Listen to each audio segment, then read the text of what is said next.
Chapter 45 Kala Chakra Day, Unity between Man and Nature in Tibetan Buddhism. In previous chapter, we've talked about the Kala Chakra calendar of Tibet and the definition of the 3 days, which are solar day, lunar day, and zodiac day. With the day deviation, solar eclipse and lunar eclipse can be predicted. Both solar day and lunar day are natural days, right? Naturally, when we experience one solar day or one lunar day, one natural day is counted, which are both utilized to calculate time. However, there is a problem underlying. To whom does time make sense? Does time make any sense to the world? The answer is no. Time makes no sense to the world, but you. To the world, time is like a wheel that turns ceaselessly. There is no difference to the world this very second versus next second, right? The world doesn't care the second spent by you, however you do. The moment you concern the time, it triggers profound significance to you. When certain second passes, the world has no concern at all, but your life is consumed a little bit. The significance of the time merely matters to individual human being, which is the perspective Tibetan Buddhism views Kala Chakra calendar. The significance of life lies in the time bounded to you, right? Your time is limited. The so-called achievement of the value of your life is essentially the achievement of the significance of the time you own, which reflects exactly the opinion of Tibetan Buddhism. Therefore, the core time of Kala Chakra calendar, though there are 3 types of days, solar, lunar, zodiac days, is calculated by esteeming the human beings as the center. That is the Kala Chakra day, which is the time unit of Kala Chakra calendar of Tibetan Buddhism. Take a look at the watch. Every second of Kala Chakra calendar is also the very second of your own tick-tock. However, every second of the Kala Chakra calendar means the time period man takes a breath. Your life is consumed 1 second for every breath you take. 1 minute I spent talking to you, 1 minute in my Kala Chakra is consumed. This idea of Tibetan calendar is super advanced, which is full of religious atmosphere indeed. It is of dense humanism with a marvelous inspiration. It is defined as follows: 1 Kala Chakra second for 1 breath you take, 1 Kala Chakra minute for 6 breaths. Namely, in Tibetan calendar, 1 Kala Chakra minute stands for 6 breaths you take. 60 Kala Chakra minutes equal 1 Kala Chakra hour. 60 Kala Chakra hours, 1 Kala Chakra day. With simple calculation, it is consequently concluded that you will breathe 21,600 times a Kala Chakra day. Converting to the metric system, how many seconds does 1 Kala Chakra second equal? In the metric system, 1 hour is 3,600 seconds. 1 day, 86,400 seconds. By contrast, 1 Kala Chakra second is equivalent to 4 seconds in the metric system. You may take a try. Please take a breath or complete whole breath in 4 seconds. Can you do that? Anyway, mathematically, 1 Kala Chakra second equals 4 seconds in the metric system. Why is the Kala Chakra calendar capped with Kala Chakra? And why is its theory based on human on one hand and nature on the other hand? They actually will lead to 2 sets of methodology on timing, right? The latter is based on solar day, lunar day, and zodiac day, while the former, rooted in human, is based on 1 breath is 1 Kala Chakra second and 21,600 breaths Kala Chakra day. Why do the 2 sets of timing come into being in the Kala Chakra calendar? It is quite challenging to understand until we articulate knowledge of the medicine hall. Let's briefly interpret in advance anyway. Otherwise, you cannot understand the statement that Tibetan calendar and medicine are hooked, as the calculation methodology has something to do with the structure of the body in terms of Tibetan medicine. Vidili said the body structure supposed by Tibetan medicine and the body itself are related to the operation of nature.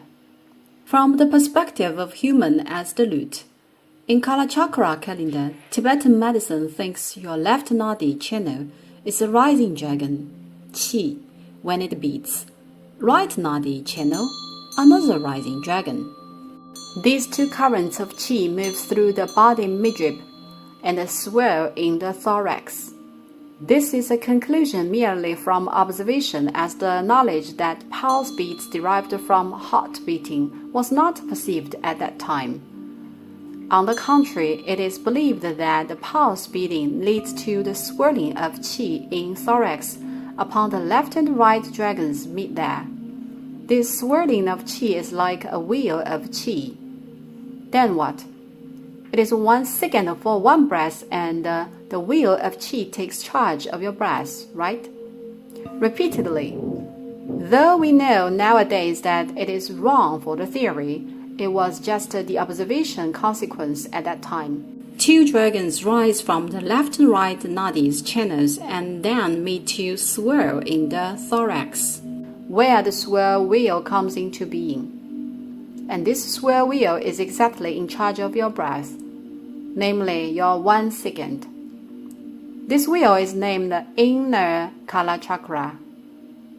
Therefore, the inner Kala chakra of a man is controlled by the swirl wheel. Then how about the interrelation across the sun, moon, and earth in the nature, which will form solar eclipse and the lunar eclipse? So the orbiting of the sun, moon, and earth is called the outer Kala chakra. What will be formed with the inner Kala chakra, which takes charge of your breath, and the outer Kala chakra that operated by sun, moon, and earth? It is well known in Han Chinese culture on the term of the unity between nature and man, which also prevailing in Tibetan culture. But the Tibetans have faced is the unity between the inner Kala chakra and the outer Kala chakra. Can it then be understood now? Does it sound profound? In Han Chinese, the nature in the term unity of nature and man is ethereal. It is qualified, however, in Tibetan culture. My every breath is my inner Kala chakra, which is controlled by the qi wheel in my thorax. The trajectories of the sun and the moon form the outer Kala chakra. This is exactly the theory of the Tibetan unit of nature and man, the unit of inner and the outer Kala chakra. In other words, there are two timing systems in Kala chakra calendar. One is the outer Kala chakra based on nature, and the other is inner Kala chakra based on man. These two are theoretically integrated by the Tibetan unit of nature and man. Why are they united? Since a very particular time point needs to be worked out, which is called individual Kala chakra. In other words, in Han Chinese culture, the definition of the unity of nature and man tends to be available incessantly. However, in Tibetan culture, it is considered that human is a law of motion and nature is also a law of motion, and the unity can only occur periodically, namely it will not occur all the time. They need to find that very time period for the unity, which is exactly the individual Kala chakra. Tibetan Buddhism esteems the time period of solar eclipse and lunar eclipse extraordinarily important. Hence the name, individual Kala chakra, by which the practice efficiency could be multiplied, elevated, even 100 times to 1,000 times to the ordinary time period. The aim for the Kala chakra calendar is to integrate inner and the outer Kala chakra and work out the time period of solar eclipse and lunar eclipse, and then make your inner Kala chakra be united to the outer Kala chakra. This is the origin and purpose of Kala chakra calendar, also known as the time and nature view or cosmology under the instruction of the theory of the Tibetans' unity of nature and man. Starting from time perspective of man, The positions of solar day, lunar day, and zodiac day are deducted reversely, and ultimately solar eclipse and lunar eclipse are worked out. Does it sound incredible and intractable? It certainly does. I have no idea how it works, but I do know the algorithm is extremely complicated. The serious literature of astrology lies in the shelf of the Shirunhe. You may study if you are interested. It involves many formulae. Just to think about it, calculations on the trajectories of the orbiting of the Sun and Moon would definitely require vast knowledge of astronomical formulae, right? The law and principle of the motion of the planets. You also need to monitor and calculate your breath, which is considered relatively easy compared with the remaining parts. Isn't it quite challenging, as it requires professional knowledge? Curiously, it is wondered how the Tibetans master the unintelligible subject. Well, the governing on astrology has its origin and heritage in Tibet. In other words, it was quite early when astrology was introduced into Tibetan Buddhism. Astrology had been conventionally available in the 5 minor sciences. It was not invented by the Tibetans, but spread from India when Buddhism was introduced to Tibet during the 11th century, the second propagation period. But the Kala Chakra calendar at that time period was the initial version of Indian Kala Chakra. The Tibetans valued the calendar very much. Actually, all the minorities of China attach great importance to calendar, so does Han Chinese. Thus, the Tibetans developed their own theory upon the initial version of Indian Kala Chakra spread in the 11th century. Still, the question is on, how did they master such an intricate subject? It is not a one-day task to accomplish, but 600 to 700 years, from 1000 to 1700 or so. While with this long time period associating with its own theory, the distinctive Tibetan Kala Chakra calendar came into being. In other words, Indian Kala Chakra was the theory foundation offering basic concept of religious calendar, upon which the Tibetans created their own system of Tibetan Kala Chakra calendar. Furthermore, the Tibetans had been aware of this very early and putting plentiful energy into this field. I've mentioned in the theory of Tibetan Buddhism that there is a prodigious scholar of the 5 minor schools called Putten Rinpoche, who is the most celebrated historian in Tibet and the author of History of Buddhism by Putten. Master Putten has ever paid specialized researches on the Kala Chakra calendar and written a book called Exhaustive Joy of the Wise, 智者先乐篇, which specializes in the Kala Chakra, and hundreds series of books have been written during the several hundred years since then. It means if you want to study the Tibetan Kala Chakra calendar comprehensively, go for them. But the initial version of calendar is of inaccuracy in quite some extent.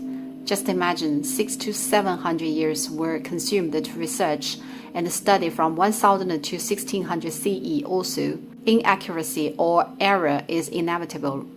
Why? Once again, the error sounds punny for one day, but not for so long time period. Similar to the mechanical watch, once again does not count for much.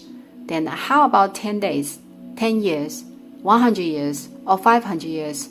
The accumulated error is unimaginable.